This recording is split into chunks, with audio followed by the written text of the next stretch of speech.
If you have ever tried scallion pancakes in a Chinese restaurant, you know how tasty they are.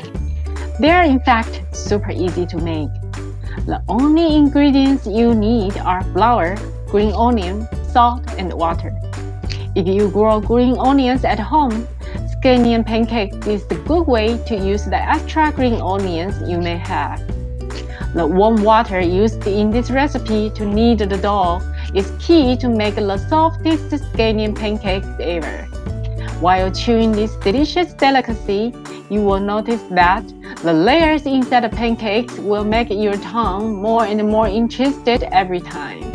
This is why the folding of the dough is the most important technique of making this fantastic piece of cuisine. Let's get started!